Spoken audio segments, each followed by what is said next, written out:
आं बेखौ दिनै बुजिबाय नोंखौदि आं बेसेबां फोथायोमोन बेयो आंनि फाफसोमोन नामा आं मा दाय मावदोंमोन नों आंखौ बिदि खालामनो नोंनि नामा जेरै सुनिराम नों माथो बिदिनो सुनिबार दासिमबो नैबे गोदान भिडिअखौ फुल नायाखै अब्ला नैबे आंनि भिडिअनि गेजेरजों नायनानै लानो हागोन। हेलौ लोगोफोर, नोंथांमोननि गेजेराव आरोबाव मोनसे गोदान भिडिअनि गोदान आपडेट लानानै फैलायबाय। नैबे गोदान भिडिअनि फुल आपडेटखौ मिथिनो थाखाय बे भिडिअखौ जोबजासिम नायलां, होनब्लासो मिथिगोन नैबे गोदान भिडिअखौ बबे चेनेलाव होदों। लोगोफोर, नोंथांमोननो आं बिथांमोननि इउटुब चेनेलखौ लास्टआव बुंनानै होगोन, बेनिखायनो नैबे भिडिअखौ जोबजासिम नायनो नांगोन। बिदिब्ला फैदो नैबे गोदान भिडिअनि गोदान आपडेटनि सायाव। दिनैनि नैबे गोदान भिडिअनि आपडेटनि टाइटेलानो जादों मुरा। बेयो मोनसे गोदान बड' ट्रेजेडि शर्ट मुभि।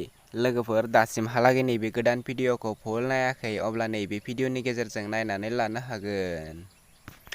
नैबे भिडिअनि कास्टिंफोरानो जादों अनिल, मनीषा, प्रीति, दैदेन, देवबिति, बिबुं। लोगोफोर, बिथांमोना नैबे भिडिअनि पार्ट 2 खौ अलरेडि आपल'ड खालामनानै होखाबाय। नोंथांमोना नायनो थाखाय बिथांमोननि इउटुब चेनेलाव थांनो नांगोन।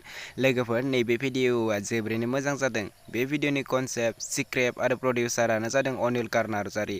नोंथांमोना नायनो थाखाय बिथांमोननि इउटुब चेनेलाव थांनो नांगोन। लोगोफोर, नैबे भिडिअआ जोबोरैनो मोजां जादों। बिथांमोननि इउटुब चेनेलनि मुङानो जादों अनिल कमेडि एन्टारटेनमेन्ट। नोंथांमोना बिथांमोननि नैबे इउटुब चेनेलाव थांनानै बिथांमोननि नैबे गोदान भिडिअखौ नायहैदो आरो दासिमबो बिथांनि चेनेलखौ साबस्क्राइब खालामाखै अब्ला बिथांमोननि चेनेलखौबो साबस्क्राइब खालामनानै होदो। बिथांमोना बेफोरबायदिनो गोदान सर्ट भिडिअनि फुल आपडेट लानानै फैबाय थायो। लोगोफोर, बिथांमोननि चेनेलखौ साबस्क्राइब खालामनानै होदो। लोगोफोर, बिदिब्ला दिनैनि नैबे गोदान भिडिअनि गुसुं आपडेटआ बेखिनियानोसै। आंनि चेनेलाव गोदानै गोदान हाबसन फैदोंब्ला आंनि चेनेलखौ साबस्क्राइब खालामनानै गालांदो।